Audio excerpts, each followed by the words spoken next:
Hello, friends, and welcome to Jewels of Truth. My name is Daniel Fontenot, and we are continuing to read from this book entitled Facts of Faith by Christian Edwardson.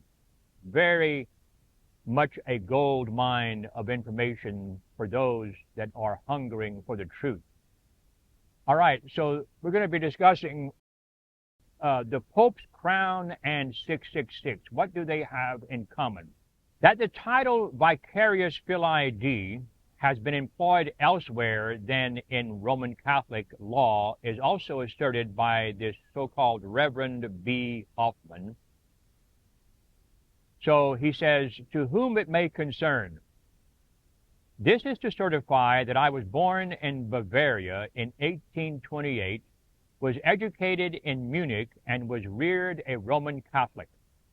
In 1844 and 1845, I was a student for the priesthood in the Jesuit College in Rome. During the Easter service of 1845, Pope Gregory XVI wore a triple crown upon which was the inscription in jewels, Vicarius Filii Dei. We were told that there were 100 diamonds in the word D, and I may not be pronouncing that word D-E-I correctly, but you'll just have to overlook that. The other words were of the same, the other words were of some other kind of precious stones of a darker color. There was one word upon each crown, and not all on the same line. I was present at the service, and I saw the crown distinctly and noted it carefully. In 1850, I was converted to God and to Protestantism. 2 years later, I entered the evangelical church ministry, but later in life I united with the Presbyterian Church, of which I am now a retired pastor, having been in the ministry for 50 years. I have made the above statement at the request of Elder D.E. Scholes, as he states that some deny that the Pope ever wore this tiara. But I know that he did, for I saw it upon his head, unquote. Sincerely, yours in Christian service, signed B. Hoffman, Webb City, Missouri, October 29th, 1906, and this is quoted in the Review and Herald of December 20th, 1906. Now, the author of this book has photostats of the papal passport held by Reverend B. Hoffman and of a signed letter from him stating the same facts as were given in the above statement. His testimony is confirmed by that of M. D. Latti and others. And here is a statement of M. D. Latti and D. E. Scholes. Quote, M. D. Latti had previously been a Catholic priest and had spent 4 years in Rome. He visited me when I was a pastor in St. Paul, Minnesota. He stated that he had often seen it, the crown, with this inscription in the Museum of the Vatican, and gave a detailed and accurate description of the whole crown. De Latti said the first word of the sentence was on the first crown of the triple arrangement, the second word on the second part of the crown, while the word dia was in the lower division of the triple crown. He also explained that the first two words were in dark-colored jewels, while the dia was composed of diamonds entirely, unquote. And that's from D.E. Scholes in the Review and Herald, December 20th, 1906. Now we have a statement of Thomas Whitmore. Some time ago, an English officer happening to be at Rome observed on the front of the mitre which the Pope wore at one of the solemnities this inscription, Vicarius Filii Dei. It distinctly struck him. It distinctly struck him. Perhaps this is the number of the beast. He set to work, and when he had selected all the numerals and added them up, he found to his great astonishment that the whole amounted to precisely 666. What stress is to be laid on this, I cannot say. So if you add up all of these, okay, the vicarious, okay, the V, the I, the C, and the I and the V, all those letters that they use as numerals, this comes to 112 when you add them up. Their numerical values are V equals 5, I equals 1, C equals 100, I equals 1, and V equals 5. All of these added together are 112. Then you add to this the word Phili, F-I-L-I-I, okay, and the I equals 1, L equals 50, I equals 1, and then you have I equals 1 again, and that comes to 53. Then you add to that the word dia, I guess it'd be pronounced, and it's spelled D-E-I, okay? The D equals 500, the I equals 1, and that comes to 501, and then you add all three together, 501 plus 112 plus 53 equals 666. Thus it will be seen that by taking from the title Vicarious Filii Dei, Vicar of the Son of God, the letters which are commonly used as numerals, they make up the number of the beast. And that's coming from a commentary on the Revelation of St. John the Divine, page 231 in 1856. Testimony of Dr. H. Grattan Guinness, an English officer of high rank who in the year 1799 by a special favor was given the opportunity while in Rome to get a close view of the Pope's jewels and precious things, discovered thereby that the papal tiara bore this inscription, Vicarious Filii Dei. When you take out the Latin letters which have numeral value and which still are used to represent numbers and which are V, I, C, L, and D, these letters form the number given below. In these Latin words, there are two V's, which letter denotes 5, 6 I's denoting 1, 1 C, which denotes 100, 1 L, which denotes 50, and 1 D, which denotes 500. Thus, V equals 10, the I's, which are 6, and C equals 100, and L equals 50, and D equals 500, the sum 666. And that's from Babylon and the Beast, quoted in Kirkans Strid, I can't pronounce that language right there, and Professor S.F. Swenson. Okay, so other Protestant witnesses,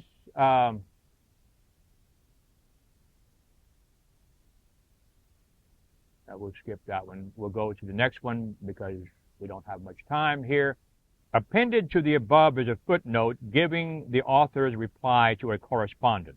Okay, so he's quoting here from another. Answer to a querist. Some person is asking a question. Sir, in answer to your observation and queries, permit me to say the things I have asserted are stubborn, clear facts, not mere suppositions or fancies. The inscription in question was actually written over the door of the Vatican at Rome in express Latin words and characters as inserted in this publication, Vicarious Filii Dei. And those Latin words and characters contain Latin numerals to the amount of 666, or 666, exactly corresponding with the number of the beast. With respect to the supposition you have conjured up that the Pope might be called Vicarious Christus or Vicarious Christus Filii Dei, a sort of gibberish that is neither Latin, German, or English, it is a matter I have nothing to do with. Mr. D may adopt these or any other fancies to amuse himself, and to screen the head of his holiness. But when he has done all, this question will still remain to be answered. Have those inscriptions ever appeared over the door of the Vatican at Rome? As to Mr. D's attempting to obscure the number of the beast 666 contained in the numerals of the words vicarious filii D by objecting to a V, however, the Pope or his emissaries may be obliged to him for his kind exertions on their behalf, yet I presume neither of them will condescend to appear his humble fool in Latin, for the sake of sheltering themselves under this ignorance of the Latin alphabet and the ancient inscriptions. Unquote. Dr. S.T. Bloomfield gives us the following rule for finding the number. Quote, it seems the number which is made up by reducing the numeral power of each of the letters of which the name is composed and bringing it to a sum total, unquote, from the Greek New Testament with English notes. Note on Revelation 13:17. Samuel Hansen says, can they, the Protestants, accord to the present dominant Gregory the pompous titles which he claims, vicarious filii D, with other profane and blasphemous appellations which without end? And that's from the History of the Popes in 1847. The fact that some may have seen a crown at the Vatican which did not have the above inscription does not disprove the statements of the men who saw the crown that has the inscription. For according to a copyrighted news report from Milan, Italy, dated December 11, 1922, and published in the Des Moines, Iowa Register, December 12, 1922, the Pope has 5 crowns, the last one made being decked with 2,000 precious stones. The important part is not that the inscription vicarious filii D is on the Pope's tiara, but that it is the official title of the popes, that it designates their official position and is given to them at their coronation, just as the head of the United States government is called president, without it therefore being necessary for him to wear that title on his hat. Mr. H.S. Weaver of Baltimore, Maryland, wrote to James Cardinal Gibbons of the same city under date of January 18, 1904, inquiring, does the inscription vicarious filii D appear on the crown or mitre of the Pope, or has it at any time in the past appeared on the crowns or mitres of any of the popes? Yours sincerely, signed H.S. Weaver. To this letter, the Cardinal answered through his secretary as follows. In Baltimore, Maryland, January 26, 1904, Mr. H.S. Weaver, Dear Sir, in reply to yours of 18th, I beg to say that I cannot say with certainty that the words vicarious filii D are on the Pope's tiara, but the words are used by the Cardinal who imposes the tiara at the coronation of a Pope. Yours truly, signed William T. Russell, Secretary. The New Catholic Dictionary says, tiara, papal crown. It is placed on his head at his coronation by the second cardinal deacon with the words, receive the tiara adorned with 3 crowns, and know that thou art father of princes and kings, ruler of the world, vicar of our Savior Jesus Christ. Unquote, from the New Catholic Dictionary on the article on the tiara, page 955. We have already seen that Catholics have several free translations into English of the Latin title vicarious filii D. Some try to find in the Greek word Latinos, or the Latin empire of the papacy, a fulfillment of Revelation 13:18. See Bishop Newton on the Prophecies, pages 548 to 550. But there is no need of going to the Greek, for while it is true that the apostles used mostly the Aramaic and the Greek, Latin was the official language of Rome. The word empire at that time, note, that's very significant. Latin was the official language of Rome. So Revelation 13:18 is pointing right straight to the papacy. So Latin was the official language of Rome, the world empire at that time. The Romans everywhere used Latin. All their laws were written in that language. And Latin has remained the official language of the papacy to this day. Yes, all the way to 2024. The apostle was prophesying of a strictly Latin power, whose language was in use in his day, and it is quite common for Bible writers to borrow foreign words and phrases belonging to the subjects of which they are speaking, as in John 19:20 and Revelation 9:11 and 16:16.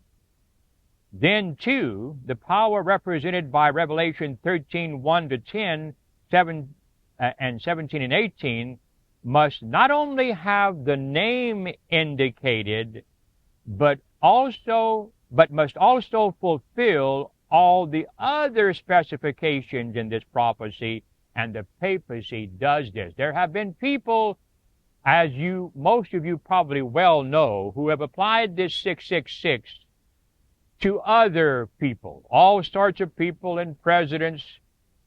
I think even Henry Kissinger maybe at one time, and some others, okay? All sorts of people. They apply to 666 and they apply it to them and say all their names all add up to 666. But whoever is the Antichrist, whoever is the beast of Revelation 13 must also fulfill the other specifications of this prophecy. Okay? So I would challenge you, those of you who think that 666 applies to somebody else, you have to read Revelation 13. Okay, I don't want to go all through all of that right now, but there are several specifications that point, you have to qualify to be the Antichrist. You have to fulfill these specifications. You have to rule the world for 1260 years, especially in 2 Thessalonians chapter 2, verses 3 and 4. Paul says that the man of sin will exalt himself above all that is called God or that is worshipped, so that he as God sitteth in the temple of God, showing himself that he is God. There is no other that does that but the Pope, as we have proved in this presentation. Okay? So he that hath all the characters of Antichrist doctrine, and hath a name which in the numerical letters makes up 666, he is Antichrist. But to the Pope, both these do agree. Okay? You have to qualify to be, just like any job, you have to qualify to have that job. And the Pope qualifies to have the job of Antichrist. He fulfills all the specifications of Bible prophecy like no one else does. All the popes do.